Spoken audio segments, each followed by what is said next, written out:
tomber malade, c'est jamais drôle et puis on peut pas forcément l'éviter.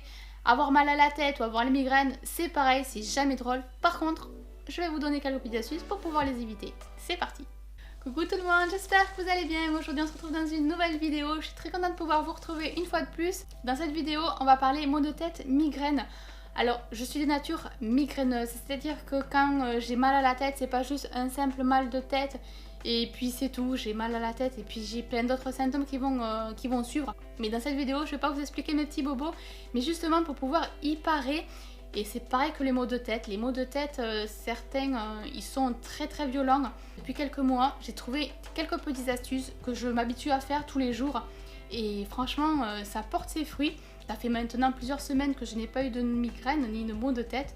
Après, il existe plusieurs types de maux de tête parce que, il y a plusieurs facteurs qui puissent provoquer ces maux de tête, ces migraines. Il va y avoir la fatigue. Alors la fatigue, en général, on dort entre 7 et 8 heures de sommeil. Après, ça dépend vraiment des personnes. Certaines vont dormir plus, certaines vont dormir moins. En moyenne, c'est entre 7 et 8 heures. Alors le petit truc, c'est qu'en fait la vie est trop courte et on veut souvent profiter. Du coup, on va se coucher tard, on va se lever tôt et le manque de sommeil va se faire ressentir. Du coup, je vous inviterai à faire des petites siestes, pas des siestes de 2-3 heures, vraiment des petites siestes d'1 heure, 1 heure et demie, pas plus, où vous allez pouvoir récupérer votre temps de sommeil, votre quota, pour que votre corps se sente bien.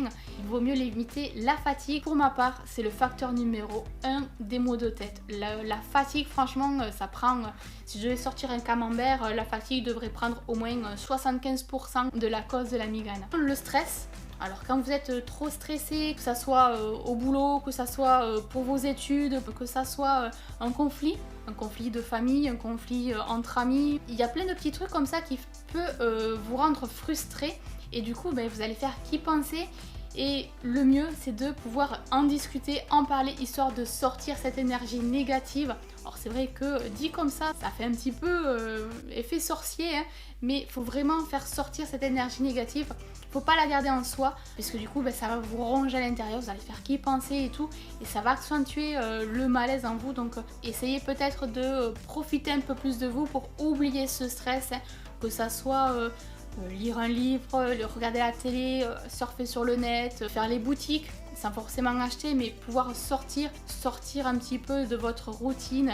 Après, j'ai amélioré aussi mon alimentation. Avant, je mangeais quasiment pas de fruits ou très peu. Du coup, de temps en temps, je m'habitue à manger certains fruits, que ça soit par exemple dans les milkshakes, que ça soit dans les yaourts, que ça soit dans les gâteaux, que ça soit, admettons aussi, le matin quand je me fais par exemple un jus d'orange, je presse les oranges directement.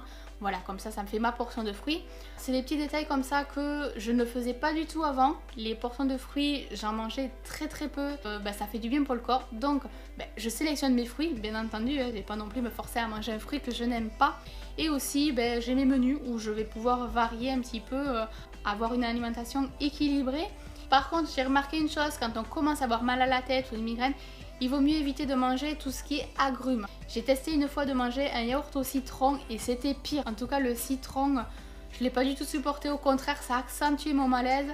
Donc voilà, tout ce qui est citron, à éviter. À éviter aussi le chocolat noir parce que je suis gourmande, fan des chocolats et j'ai voulu manger un petit chocolat parce que je me suis dit, le chocolat, c'est sucré et tout, ça va me donner un petit peu de force. Mais j'ai pris du chocolat noir et le chocolat noir, pareil, ça a accentué mon mal de tête et c'était horrible. Franchement, je suis allée me coucher directement et j'ai attendu que ça passe. La lumière aussi peut donner mal à la tête, donc l'exposition au soleil trop longtemps, ça peut être nocif. Quand ça commence, généralement, ça dure pas 1 ou 2 heures, ça dure plusieurs heures, voire même une journée entière. Voilà un petit peu mes astuces. En plus de ça, ça peut améliorer votre quotidien, ça fait du bien pour votre corps, donc c'est que du bénéfice. Je pense que je ne suis pas la seule dans cette situation-là. Du coup, je pense à vous, si vous aussi derrière votre écran, vous êtes une personne comme moi qui est sujet aux maux de tête ou aux migraines. Et c'est pour cela que j'ai voulu vous faire partager cette vidéo-là. Bon, sur ce, la vidéo s'achève. J'espère en tout cas qu'elle vous aura plu et qu'elle pourra vous aider. Je vous fais plein de gros bisous et on se retrouve très vite dans de prochaines vidéos. Bisous, à bientôt. Bye bye.